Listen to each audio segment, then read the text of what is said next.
Mesdames, Messieurs, bienvenue dans votre émission Politique Génomie, Vision d'élu, cette émission qui vous permet d'avoir en toute honnêteté la vision des hommes politiques de ce pays. Naturellement, quand on parle de vision, on fait référence à des enjeux, des défis naturellement et pourquoi pas des réformes. Aujourd'hui, nous avons l'honneur d'accueillir sur notre plateau Monsieur Jean Bitongo, par ailleurs président du SDF. Avec lui, nous allons revoir son engagement et surtout sa détermination dans son parti pour le bien de notre société.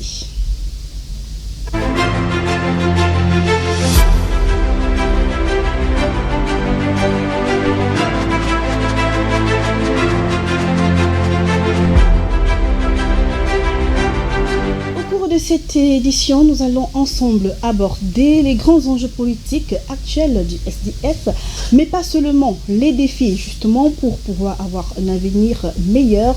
On fera également allusion à la stratégie politique et surtout statistique du SDF. Bonsoir, Monsieur Jean Bitongo. Bonsoir, madame. C'est un réel plaisir de vous avoir sur notre plateau. Il est vraiment partagé. Je suis, comment dirais-je, je suis privilégié d'être ici aujourd'hui. Voilà, qui est bien dit. Nous ne sommes pas les seuls d'ailleurs à vouloir savoir qui est réellement Jean Bitongo au-delà de sa casquette politique. Je suis Jean Bitongo, Camerounais, originaire du centre, oui, et ingénieur de génie civil et président régional du SDF pour le centre. Voilà, et Jean Bitongo, marié et père de famille. Important. Nous avons eu dire, Monsieur le Président, que le SDF a préparé son congrès pour le 1er mars prochain. Quels sont les principaux enjeux de ce congrès?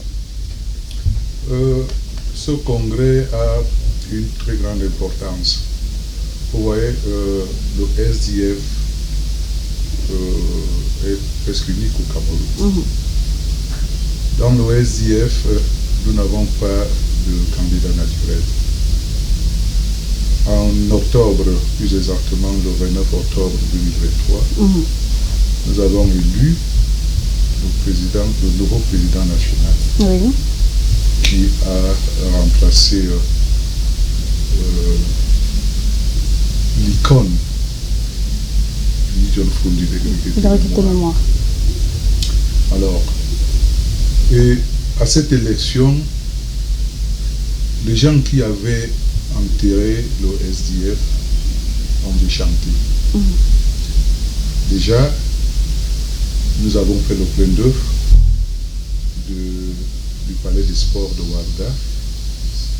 Et le président Joshua aussi avait devant lui deux autres candidats, jeunes, talentueux et non militants. Et il a remporté à près de 70%.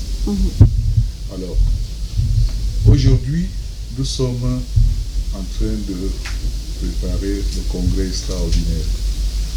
C'est lors de ce congrès extraordinaire-là que nous allons gérer nous avons deux sujets à l'ordre du jour. Nous aurons deux sujets à l'ordre du jour.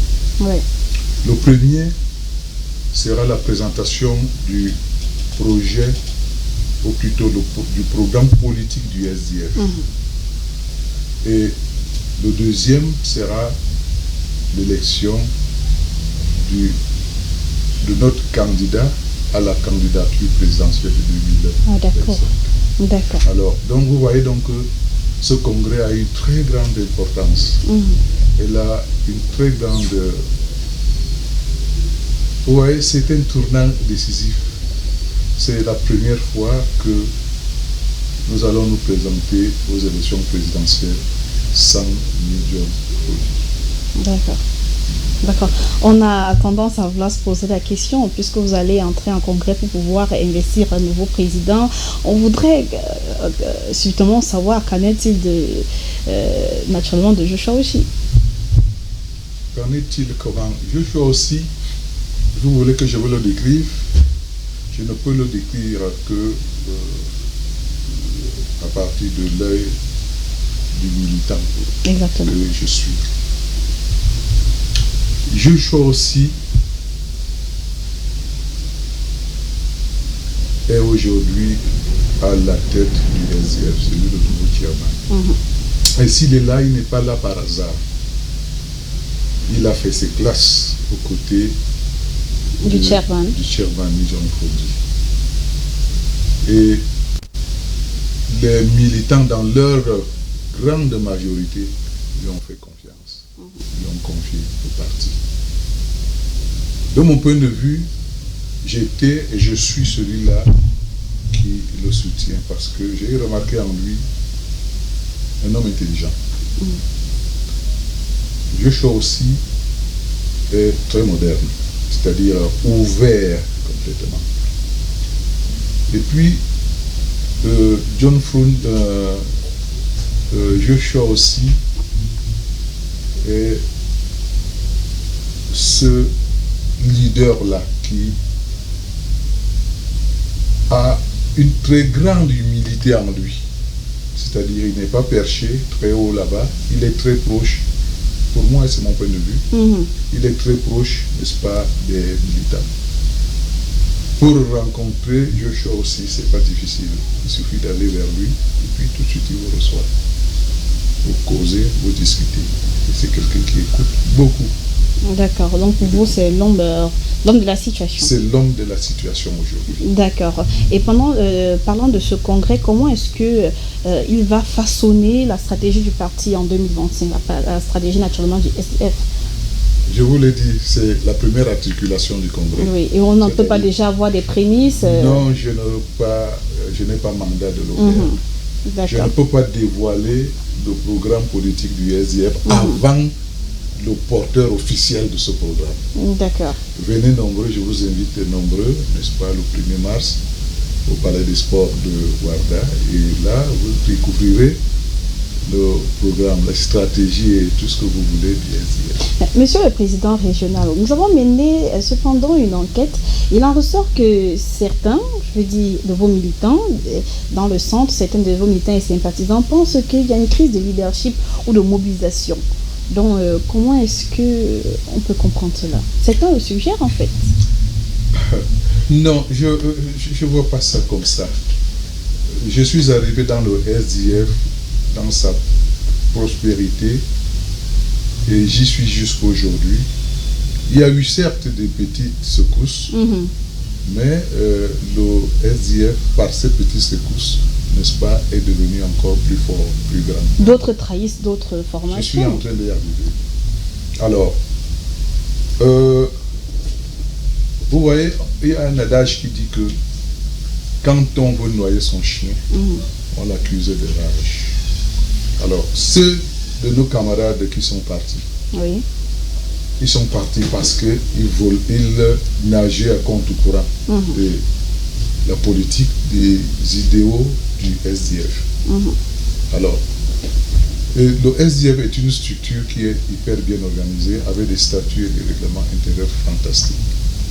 Ça fait que, des fois, on n'a même pas besoin de vous renvoyer. Les textes vous renvoient par rapport à votre comportement. Ceux dont vous faites allusion, ils se sont auto-exclus. Ils se sont auto-exclus parce que les textes, n'est-ce pas, les ont amenés à ne plus être là. Ils ont posé des actes, n'est-ce pas, qui étaient contraires à nos statuts, à notre règlement intérieur. Et ils se sont retrouvés là où ils sont. Alors, vous voyez donc que quand des gens sont dans cette situation-là, ils ne peuvent souhaiter que du mal à ceux qui sont restés, à ceux qui font, n'est-ce pas, vivre le SDF. Voilà donc à peu près la situation. Cela trahit plusieurs sensibilités internes, si on peut le dire ainsi.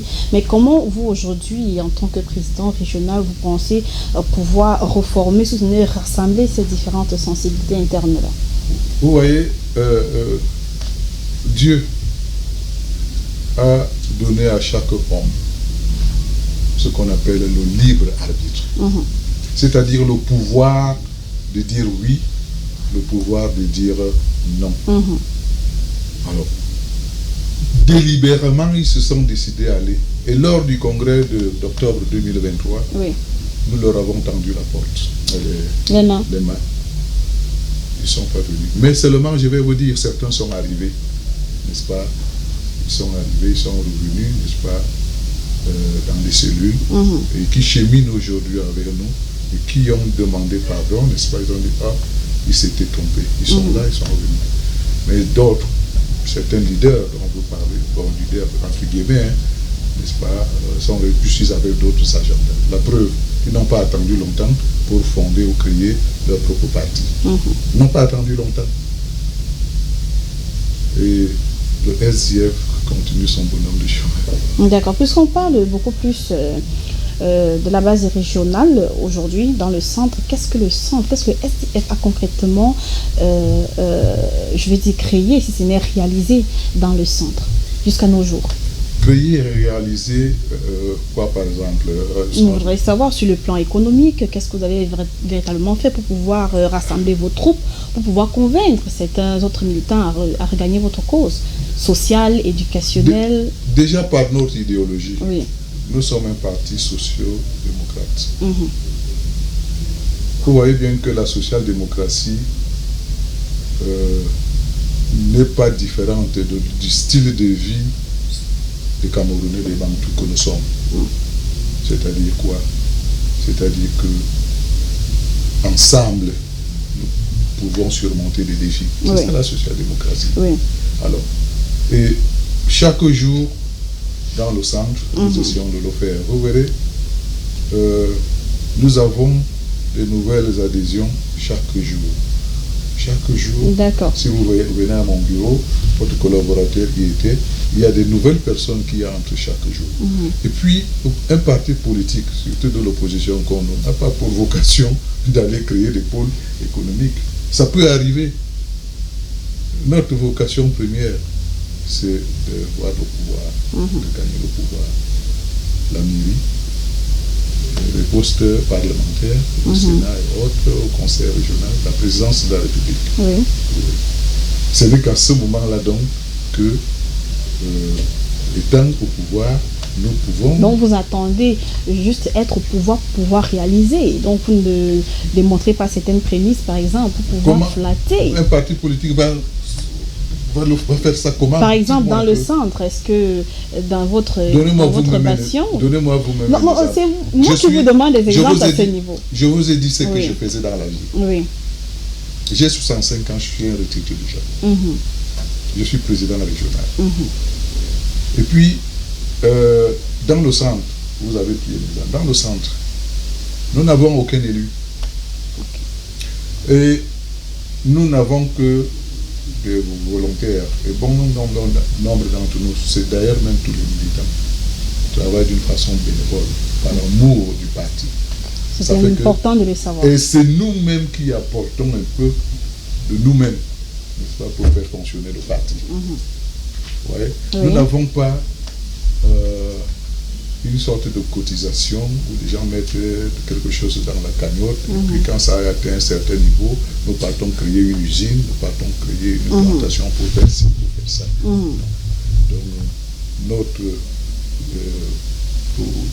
aujourd'hui, nous, pour améliorer le style de vie des Camerounais, nous leur demandons de travailler, de retrousser tout simplement les marches, de ne pas trop rêver, d'être réaliste, de ne pas copier ce qui se fait ailleurs. Je ne vais citer personne, qu'on ne peut être prospère à la force de ses bras. D'accord. D'accord. Vous pensez avec votre méthode que la région du centre, je veux dire, dans votre bastion, est une bastion stratégique, est une forme stratégique dans votre parti politique? Elle est stratégique déjà parce que le centre, le siège des institutions est au centre. Et nous aujourd'hui, nous sommes conscients de ça. Et nous travaillons dans le SDF pour que ça soit véritablement, n'est-ce pas, un pôle stratégique pour le SDF. Et ça fait que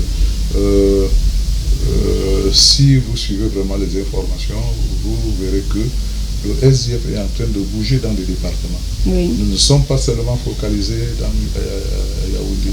Vous allez nous trouver dans l'Union Resso, vous allez nous trouver dans la Lekié en train de bouger, vous allez nous trouver dans le Mbamikim, le Mbamenou, l'Union Efumo, l'Union Ekele, l'Union Esso, comme je l'ai dit tout à l'heure, Otsanaga, Mofo Akono, Mofo Afamba, nous sommes actifs. Vous gagnez, sur le terrain. Nous travaillons sur le terrain chaque jour. Et nous essayons de convaincre les gens. Actuellement, nous amenons les gens à s'inscrire massivement sur les listes électorales. D'accord. Est-ce que le SDF est prêt? Je veux dire prêt à participer aux prochaines élections? Nous sommes toujours prêts. D'accord. Est-ce qu'on Même peut... si c'est demain matin, nous serons... Merci pour cette réponse, car si c'est tout à l'heure, est-ce qu'on peut déjà avoir quelques prémices de stratégie du SDF face à ces élections? Il ne sera pas bien de ma part, n'est-ce pas, de venir dévoiler la stratégie du SDF sur un plateau de télévision. Oui. Nous, le moment viendra, n'est-ce pas, quand le président lancera, n'est-ce pas, le programme politique. D'accord. Et quand le corps électoral, n'est-ce pas, sera... Vous reviendrez sur ce plateau pour pouvoir faire bénéficier nos téléspectateurs. Avec beaucoup de plaisir. Invitez-moi même chaque jour, ça me permettra de faire campagne à partir d'ici. D'accord. On voudrait savoir, malgré certaines fines bouches, malgré certaines critiques, est-ce que vous faites confiance à notre processus électoral? Notre processus... Quant à sa transparence, naturellement. Justement, notre processus électoral n'est pas à notre goût. À l'intérieur, il y a beaucoup de coquilles. Oui. Il y a beaucoup de contradictions. Et notre code électoral n'est pas celui qui devrait être là. C'est-à-dire qui assure la transparence, qui assure la démocratie. Nous sommes dans une plateforme où nous demandons jusqu'aujourd'hui à ce qu'on modifie ce code électoral. Oui. Mais nous attendons toujours, un jour, peut-être, ça va changer. Mais en attendant, nous continuons à faire avec. D'accord. Nous continuons à faire avec. Nous ne sommes pas là pour jouer les choses de vie ou bien pour pleurer sur notre sort. D'accord. Et certains électeurs, je vais dire, mais pas seulement, plusieurs personnes ont répondu à certaines de nos questions. Il en ressort qu'ils ont toujours considéré le SDF comme un parti des anglophones. Que pouvez-vous répondre à cela? Je suis pas moi-même anglophone, je suis président régional du centre. Je ne suis pas anglophone. J'ai mon collègue qui m'a accompagné, il est président régional du sud, il n'est pas anglophone. Le président régional du littoral n'est pas anglophone. Le président régional du nord, de l'extrême nord, de la Tamawa, ils ne sont pas des anglophones. Vous voyez? Il n'y a que le président régional du nord-ouest et le président régional du sud-ouest, c'est que des anglophones. Et puis, c'est vrai, le SDF est né à Bamenda. Et à Bamenda, ils sont entrés et il est en train de faire son bonhomme, il est en train de prendre du terrain, n'est-ce pas, dans les zones non anglophones. Dans le centre, par exemple, dans mon village, hier soir, dans l'arrondissement de Bala. D'accord. Demain, au congrès, au moins 500 personnes viendront de ce petit village qui a peut-être 700 ou 600, 700 ou 800 personnes. Mais 5 ou 600 viendront à Yaoundé au congrès. Vous voyez que le SDF est en train de gagner du terrain. Pourquoi je dis qu'il est en train de gagner du terrain? Le SDF est présent dans les 360 mairies du Cameroun. Oui. Bon, alors qu'est-ce qui se passe donc? Et vous pourrez arriver dans des endroits sans le ressentir. Pourquoi? Parce que dans certaines localités, n'est-ce pas, les militants du SDF ont peur de se faire voir. Pourquoi? Parce que ils ont, comment je vais dire ça, on les stigmatise. On les stigmatise. Nous-mêmes qui sommes des leaders, nous avons de la peine, n'est-ce pas, à nous mouvoir dans nos villages. Vous avez les hostilités des chefs de village, des chefs et tout de suite, et les sous-préfets, et toutes ces intimidations-là dont vous pouvez. Ça fait que ceux qui font des petits commerces et autres, ils se cachent Ils sont plus réservés. Ils sont plus réservés, mais ils sont là, et devant l'urne, ils se dévoilent, puisque l'urne, il est dans l'isoloir, il est tout seul, il fait ce qu'il a à faire. D'accord. Donc, le SDF n'est pas le parti des anglophones. Le SDF est national. Vous avez évoqué tout à l'heure quelque chose de très intéressant par rapport aux stigmates ou alors aux difficultés que font face vos militants dans certaines villes, dans certaines circonscriptions. Comment alors comptez-vous convaincre d'autres pour pouvoir surpasser la domination du parti de la femme, si on peut le dire ainsi? Aujourd'hui, les gens sont beaucoup plus courageux. Excusez-moi, hein. Vous êtes excusé. Dans ma famille,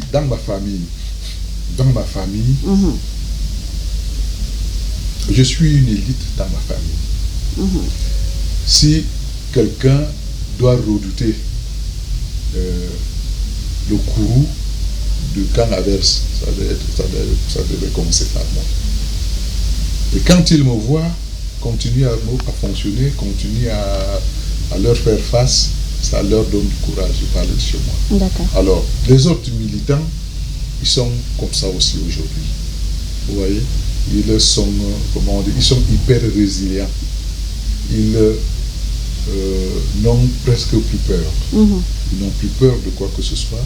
Ils osent, n'est-ce pas, affronter toutes ces, comment je vais dire, toutes ces agressivités qu'ils rencontrent auprès des autorités et même de nos responsables traditionnels. D'accord. Alors, Monsieur le Président, nous allons tout à l'heure aborder les réformes électorales et naturellement le dialogue politique. Nous allons prendre une légère respiration avant.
Alors, un peu plus haut, on parlait de cette réforme au niveau du processus électoral, qu'il fallait forcément changer les choses.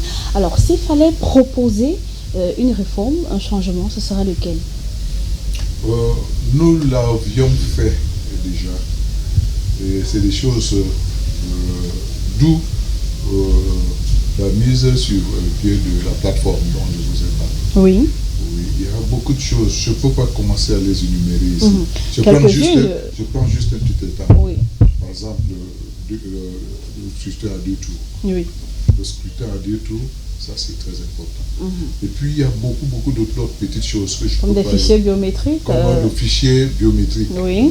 Le fichier biométrique, il faut qu'il soit là. Et puis aussi, il faut que l'ECAM soit vraiment neutre. Il ne faut pas que elle est qu'en soit une structure des anciens d'un parti. Parce que 99% de ceux qui sont avec sont des anciens d'un parti. Vous voyez, ils ont toujours ce parti-là dans leur cœur. Vous pensez qu'ils vont travailler, n'est-ce pas, en toute partialité. Impartialité, je ne suis pas sûr. Alors, donc, c'est toutes ces choses-là mélangées qui nous permettent de vous dire que le code électoral doit être révisé. Certes, il y a des choses dedans qui sont bien. D'accord. On les conserve, mais ce qui n'est pas bien, n'est-ce pas, on les nettoie. Et ce qui n'y est pas, on y ajoute. On y ajoute, tout simplement. Nous l'avons bien compris, vous êtes parti pour à réclamer également à votre droit la présidence de la République, mais est-ce que de temps en temps vous ne pensez pas à une certaine coalition avec d'autres partis de l'opposition? C'est pas peut-être avec le MRC? Nous y pensons. Quand vous parlez du MRC, je souris un peu. Le SDF est ouvert. Et je vais vous dire que le SDF est un parti de gauche. Dites-moi un peu, est-ce qu'il est possible de mettre ensemble un parti de gauche et un parti de droite pour une coalition? Je ne pense pas. Ils ont des idéologies différentes. Alors, j'ai été donc, j'ai eu ce privilège-là d'aller représenter mon parti, mon président, à la convention du même MRC. Oui. À cette convention-là, ils ont parlé de cette coalition. Qu'est-ce que j'ai remarqué? La dite coalition était qu'on soutienne le président de ce parti-là. Que tous les autres partis se mettent derrière. Pour investir. Pourtant, la coalition, ça veut dire quoi? Ça veut dire que vous vous mettez, vous vous effacez, vous vous mettez donc ensemble. Et vous choisissez une personne. Et puis vous choisissez une personne qui va vous représenter. Cela n'a pas été fait, cela n'est pas possible avec des égos des uns et des autres, avec même certains partis politiques qui n'ont même pas de programme, qui ne peuvent pas vous dire s'ils sont de droite ou de gauche, et ainsi de suite. Mais seulement, nous voyons ça d'une autre manière. Nous pouvons nous mettre ensemble, qu'on soit de gauche ou de droite, n'est-ce pas, pour, par exemple, contrôler nos votes. Vous voyez, contrôler nos votes, c'est-à-dire en mutualisant nos forces, n'est-ce pas, pour mettre des agents électoraux dans les bureaux de vote. Là où je peux en mettre, je mets là où je ne peux pas une autre partie pour le faire, pour le contrôler. Si nous le faisons, je suis convaincu que nous pourrons gagner. Ce n'est pas le fait d'aller à 4, à 5, à 10, à 20, à tout celui-là qui est un problème. C'est pas un problème. Est-ce que vous avez quand même une petite idée d'un parti avec lequel vous pourrez vous associer? Une petite idée juste. Nous sommes ouverts, je vous l'ai dit. D'accord. Nous sommes ouverts. Vous ne voulez pas trahir... Pour peu que les leaders de ces partis-là, c'est-à-dire les présidents des partis, se parlent, s'assoient, et puis ensemble, qu'ils puissent, vous voyez un peu. Donc, ce n'est pas une affaire à prendre à la légère. D'accord. Et sur ce plateau de télévision, je n'ai pas... Vous n'avez pas qualité à trahir. Pas à trahir. Je ne suis pas dans le secret du roi. Je ne suis pas dans le secret du roi. Donc, je ne suis au courant que de ce qui on nous a montré, on nous a dit, et puis on nous a ce que nous avons entendu. Voilà. D'accord. Aujourd'hui, je suis au courant de lui. D'accord. Nous voulons bien croire que ce n'est pas aujourd'hui que le STF a commencé avec son programme. Ce n'est pas aujourd'hui, ce n'est pas forcément en attendant le congrès à venir. Alors on voudrait savoir, dans la région du centre, quels sont les défis majeurs que la population, alors vos militants, font face quand il s'agit de l'emploi, des infrastructures, de la sécurité, parce que vous avez forcément pris la peine de les recenser. Je vous ai dit, venez après-demain le premier, pour suivre notre programme politique. Il traite de tout. Et quand il traite de tout, le centre, la région du centre n'est pas une sorte d'îlot. Ce programme-là regarde toutes les 10 régions du Cameroun et la diaspora. Oui. La diaspora. Donc venez et puis vous allez être servi. D'accord. Vous allez être servi. Vous nous avez cité pas mal de zones, des régions vous avez déjà pris la peine d'insérer des bases. Vous avez parlé de Mengan, si je ne me trompe pas. Oui. Vous avez parlé dans le Lyon oui, de Mengan. Vous avez parlé de pas mal de zones. Mais il en ressort également que le RDPC a une forte présence dans ces mêmes zones-là. Alors, comment est-ce que vous allez revitaliser les bases militantes du SDF par rapport à cette forte domination? Vous savez, cette forte pression, c'est mieux de le dire ainsi. Oui, la forte pression. Nous sommes déjà au-dessus de ces pressions-là. Vous êtes au-dessus des pressions du RDPC? Au-dessus des pressions du RDPC. D'accord. Oui, vous savez, nous militants sommes des combattants. Il y a des moments où on nous appelle des combattants. Nous sommes des combattants, nous sommes habitués à ça. Mais cette pression-là nous rend actuellement chauds. Et je vais vous dire même quelque chose. Même dans ces rangs-là, dans ces rangs-là, beaucoup dans leur cœur n'y sont plus. Vous voyez? Apparemment, ils sont parce qu'ils ont des privilèges, ils ont des avantages, ils ont tout ce que vous pouvez vous imaginer. Mais beaucoup, la majorité, n'est-ce pas, dans la majorité des cas, c'est des frustrés. Ils ont des frustrations. Des frustrations. Vous voyez un peu, depuis 65 ans aujourd'hui, c'est presque la même classe politique. Vous voyez, il y a eu le grand-père, le père, le fils, et même le petit-fils est aux portes. Oui. Vous voyez, c'est comme ça que ça fonctionne chez nous. D'accord. Cette fois-ci, vraiment, ça va changer. D'accord, on l'espère bien, mais au regard de tout ce que cela précède, qui est candidat? Je veux dire au pluriel, hein, qui sont les différents candidats pour être investis comme président de la République? On ne sait pas l'échéance de 2025. Dans le SDF? Dans le SDF, naturellement. Bon, dans le SDF... Ou c'est une seule personne? Vous savez, je vous ai dit, je vous invite à venir au Congrès. Pourquoi toujours nous renvoyer au Congrès? Ce n'est pas aujourd'hui que le SDF est né, Monsieur le Président. Non, les choses que vous me posez des questions sur les choses qui vont se faire au Congrès. Et vous avez forcément des idées. Vous voyez, même si j'ai une idée, je ne voudrais pas mettre la charrue avant les bœufs. Vous comprenez?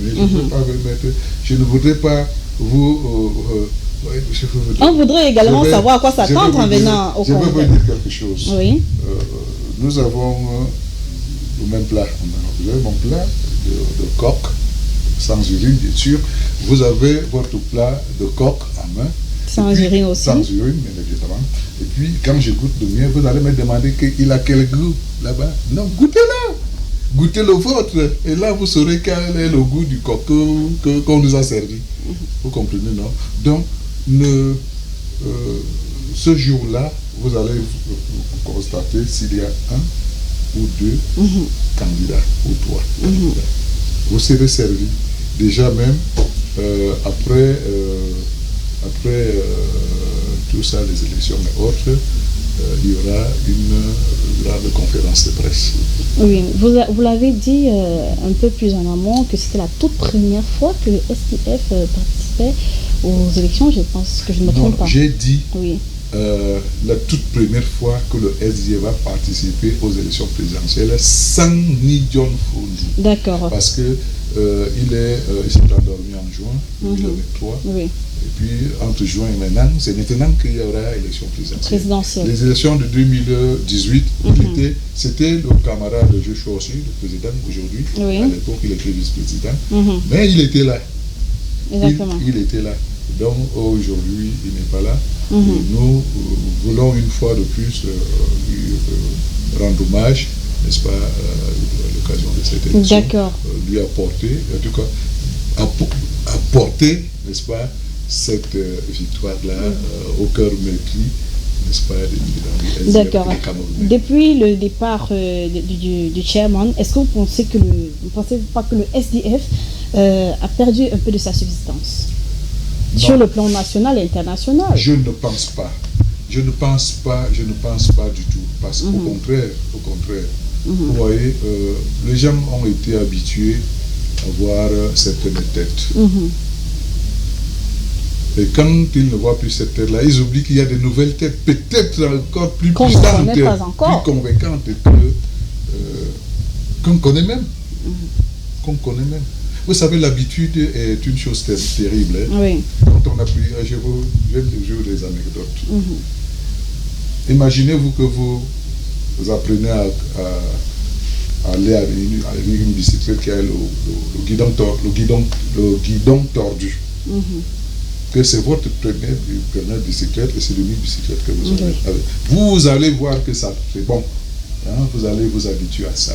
Mais le jour où on va vous donner une bicyclette avec un guidon droit, hein, vous allez penser autre chose. C'est comme ça. Donc, nous sommes dans le SDF et nous n'estimons pas que le SDF a perdu de sa substance. Parce qu'il y a toujours le même engouement.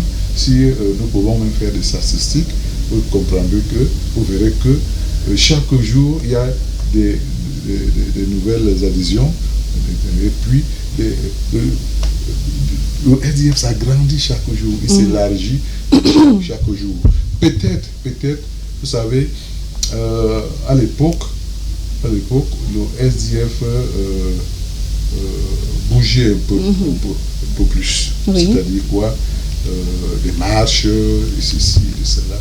Nous avons compris que ces choses-là n'étaient pas payantes. Ça ne payait pas. Tout simplement, aujourd'hui, nous avons décidé de faire de la politique d'une autre manière. Et c'est ça qui amène les gens à parler de perdre de sa verve, de sa substance, non pas du tout. Nous avons décidé de faire de la politique d'une autre manière. Le président national, l'autre jour, dans un média, le disait également. Non. Les invectives, la politique, ce ne sont pas les invectives. Quand vous faites mal, je vous porte des critiques. Quand vous faites bien, si je ne peux pas vous féliciter, je fais comment? Je la boucle. Je la boucle tout simplement. Et quand je suis victime d'une injustice, nous savons où aller nous plaindre. Nous sommes quand même dans un pays de droit. Vous voyez. Et puis, une autre chose, le SDF ne se gère pas dans les réseaux sociaux. Ouais, vous faites beaucoup plus allusion. Tant que vous parlez, c'est par rapport aux réseaux sociaux. Le SDF ne se gère pas dans les réseaux sociaux. Nous sommes aujourd'hui 38 millions de Camerounais. 30 millions. Combien... Mais on ne saurait également fermer les yeux sur ce qui se dit je ne le dis pas. Formation. Combien de gens fonctionnent dans les réseaux sociaux? Je ne pense pas que nous atteignons 1 million. Et quand ce million-là, parmi ces millions, il y a des gens qui sont très actifs ici. Et les autres 29 millions. Vous pensez qu'ils n'ont pas de ressentiment? Vous pensez qu'ils n'ont pas... Ouais, donc, c'est ça donc... Excusez-moi d'être un peu plus long. Non. J'ai lu quelque part où quelqu'un dit qu'il a fait un sondage, je ne sais pas avec quel instrument il avait pour faire le sondage par rapport au plus grand opposant, deuxième, troisième, quatrième, cinquième. Qu'est-ce qu'il avait? Quel instrument? Quel instrument de mesure? Vous voyez un peu. Donc, et puis, le président aussi a compris ça très tôt. Il a compris ça très tôt. Ça fait que, vous voyez, il est de moins en moins, il devient de moins en moins dans les médias. Ça ne sert à rien de courir. Mais est-ce que ce n'est pas une épine que vous plantez vous-même dans le pied? Il y va dans les médias quand il faut y aller. Dans les réseaux sociaux, il y est aussi. Oui, il y est aussi. Il est dans presque tous les genres de groupes sociaux que vous pouvez imaginer. Il est même dans les TikTok, il est partout. C'est important car il faut se digitaliser. Oui, il est même très digital. Il est même très digital. Mais ce n'est pas le seul instrument de propagande. Le SDF travaille beaucoup plus sur le terrain. Sur le terrain, d'accord. Parlant de travailler sur le terrain, c'est un de vos camarades qui sont d'ailleurs partis, qui se sont retrouvés dans d'autres formations politiques quand ils étaient au SDF, avec ces caractères de radicalistes. Aujourd'hui, est-ce qu'on peut considérer votre parti politique comme un parti radical? Nous ne sommes pas un parti radical. Ouais. C'est un défaut que d'être radical. C'est un défaut. Dites-nous. Je vous explique quelque chose. Vous savez, dans la vie, la vie se gère sur deux manières. Il y a la justice et il y a la justesse. La justice c'est le droit. La justice, c'est la loi. La justice, c'est le statut. La justice, c'est le règlement intérieur. C'est la norme. Maintenant, la justesse, c'est quoi?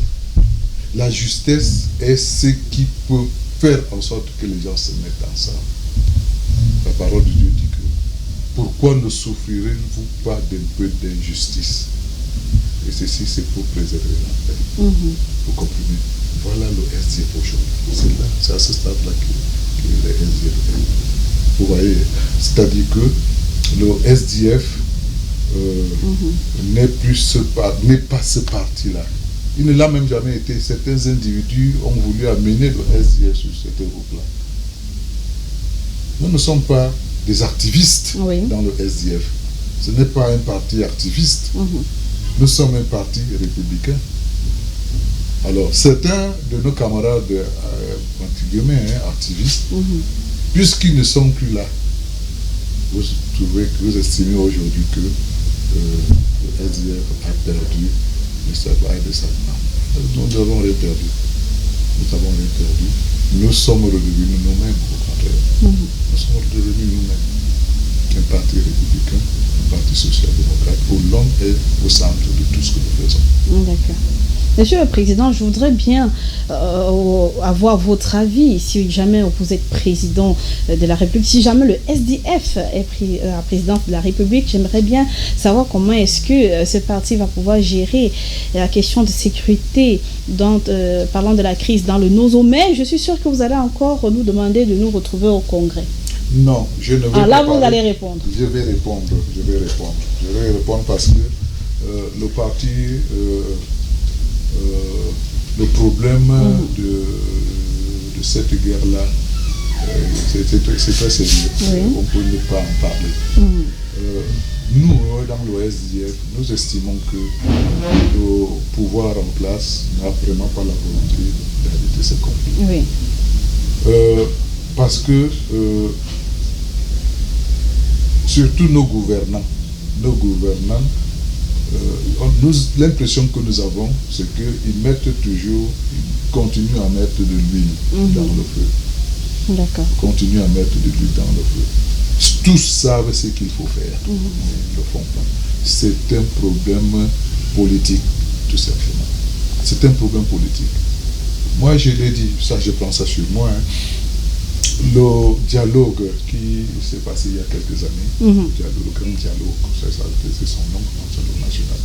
Moi, j'estime que on n'a pas donné suffisamment de temps pour que les gens se concertent, pour qu'on constitue des gens qui devraient vraiment assister à ce dialogue, à ce grand dialogue. Ce qui fait que la montagne a accouché de la tour. Il y a des petits changements, mais la guerre y est toujours. La guerre est toujours dans le fond. Alors demain donc, si nous sommes au pouvoir, ça sera notre premier chantier. Notre premier chantier sera d'arrêter la guerre dans le nord-ouest. Ça serait d'arrêter la guerre dans le sud-ouest. Ça sera notre grand chantier. D'accord. Nous sommes proposés. Quand je dis nous, le SDF s'était proposé de jouer les médiateurs. Le pouvoir en place a refusé. Ça fait que notre chairman, de regretter mémoire, s'était fait même enlever à 2 reprises par les empoisonneurs. Il s'était fait enlever à 2 reprises. Et après ça, il a levé les mains. Et surtout que la deuxième fois, il était déjà malade, il était déjà souffrant. Puis il n'était plus préoccupé que par sa santé. Qui était vraiment préoccupante. D'accord. Est-ce que vous acceptez de répondre à une question de la rédaction? Allez-y. Donc, la rédaction voudrait savoir, c'est pour pouvoir sortir de l'émission, vu qu'on nous fait déjà les signes du côté de la rédaction là-bas, la question de l'alternance au Cameroun, est-ce qu'elle est réaliste pour 2025? D'après vous. Je voudrais savoir ce que vous entendez par alternance. Quand on parle, c'est naturellement en politique, l'alternance politique. Oui, non, c'est une rhétorique. Oui. Quand j'ai dit cela, ce n'était pas pour que vous me donniez une réponse. S'il faut changer un homme, mais avec le même système, est-ce qu'on peut parler d'alternance? Je ne pense pas. Ce n'est pas une alternance. Aïdjo était là, il est parti, il est arrivé. Est-ce que c'était une alternance? C'était une alternance. C'est le même courant d'idées. L'alternance, c'est quoi? C'est-à-dire la cassure complète. C'est-à-dire un autre style de gouvernance arrive. C'est ça l'alternance. Et nous y croyons. Nous y croyons. Avec le SDF? Avec le SDF. Qu'est-ce qui garantit aux populations que le SDF ne fera pas tout simplement une autre corde à ajouter à celle qui est déjà? Je vais vous donner un ou deux exemples. Si vous avez assisté à nos congrès, un petit exemple. Toutes nos élections se font sur bulletin unique. Bulletin unique.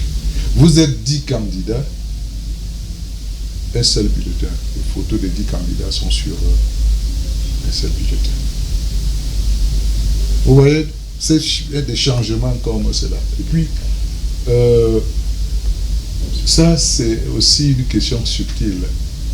Vous voulez m'amener à vous parler du programme politique du SDF. J'ai pris soin de prendre seulement cet exemple-là. Alors, la suite, nous allons le voir. Le 1er mars. Alors, merci bien, M. Bitongo. Mais avant de sortir, un dernier mot à l'endroit de ces femmes-là qui vous suivent, ces jeunes également, les différents militants et sympathisants de votre formation politique. Voilà, qu'est-ce que je vais leur dire? Je vais leur dire de se lever comme un seul homme et d'aller s'inscrire sur les listes électorales et que le SDF, n'est-ce pas, est vivant.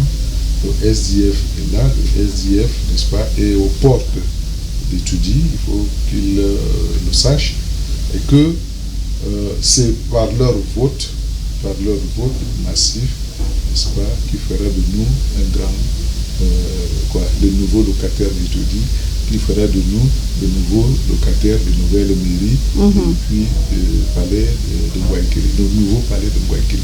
Donc, tout est possible. Tout est possible. Et le vote d'un ministre vaut le vote de la dernière Bayamsel. Une voix, un vote. Donc, qu'ils ne se sous-estiment pas, que les jeunes se lèvent. Le Cameroun, c'est leur Cameroun. Le Cameroun devient le Cameroun. Donc, si aujourd'hui, nous ne le construisons pas ensemble, ils vont hériter d'un Cameroun en Congo.